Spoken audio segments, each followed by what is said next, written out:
ನಂದಿಕೂರಿನ ಅದಾನೆ power ಕಾರ್ಪೊರೇಷನ್ನ ಭದ್ರತಾ ಸಿಬ್ಬಂದಿಗಳು ತಮ್ಮ ನ್ಯಾಯಯುತ ಕೆಲ ಬೇಡಿಕೆ ಈಡೇರಿಸುವಂತೆ ಒತ್ತಾಯಿಸಿ ಓರ್ವ ಸೆಕ್ಯೂರಿಟಿ ಉಪವಾಸ ಸತ್ಯಾಗ್ರಹ ಹಮ್ಮಿಕೊಂಡರೆ ಉಳಿದವರು ಅವರಿಗೆ ಬೆಂಬಲ ವ್ಯಕ್ತಪಡಿಸಿ ಪ್ರತಿಭಟನೆಯಲ್ಲಿ ಭಾಗಿಯಾಗಿದ್ದಾರೆ. ಈ ಬಗ್ಗೆ ಮಾತನಾಡಿದ ಪ್ರತಿಭಟನಾಕಾರರಲ್ಲಿ ಓರ್ವರಾದ ಸುನೀಲ್ ಅವರು, ನಾವು ಕಳೆದ 19 ವರ್ಷಗಳಿಂದ ಗಾರ್ಡಿಯನ್ ಅಡಿಯಲ್ಲಿ ಸುಮಾರು 78 ಮಂದಿ ಸೆಕ್ಯೂರಿಟಿ ಸಿಬ್ಬಂದಿಗಳಾಗಿ ಕರ್ತವ್ಯ ನಿರ್ವಹಿಸುತ್ತಿದ್ದೇವೆ.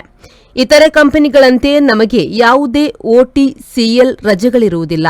ಈ ಬಗ್ಗೆ ನಮ್ಮ ಅಧಿಕಾರಿಗಳಲ್ಲಿ ಚರ್ಚಿಸಿದರೂ ನೀಡಲು ನಿರಾಕರಿಸಿದ್ರು.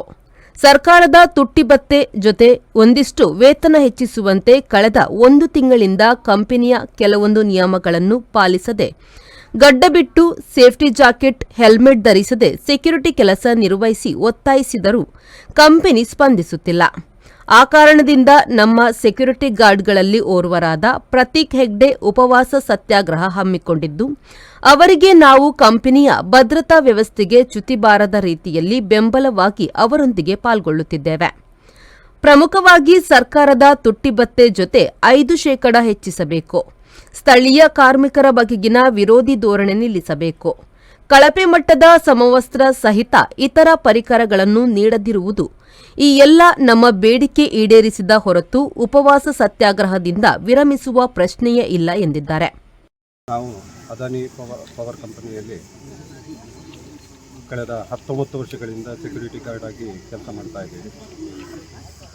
ಈ ಸಲದ ಹಾಗೆ ನಾವು ಸರ್ಕಾರದ ತುಟ್ಟಿಭತ್ಯೆ ಹೆಚ್ಚಳವಾಗಿದ್ದು, ಅದರ ಜೊತೆಗೆ 10% ವೇತನವನ್ನು ಹೆಚ್ಚಳಗೊಳಿಸಬೇಕು ಅಂತೇಳಿ ನಾವು ಕೇಳಿಕೊಂಡಿವೆ.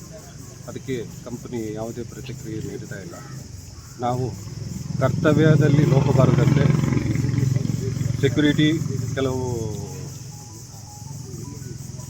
ಶಿಸ್ತು ಕ್ರಮಗಳಲ್ಲಿ ನಾವು ಬ್ರೇಕ್ ಮಾಡಿ ತೋರಿಸ್ತೀವಿ. ಆದರೂ ಕೂಡ ಯಾವುದೇ ನಮ್ಮ ಬೇಡಿಕೆ ಇದಕ್ಕೆ ಪ್ರತಿಕ್ರಿಯೆ ಕೊಟ್ಟಿಲ್ಲ.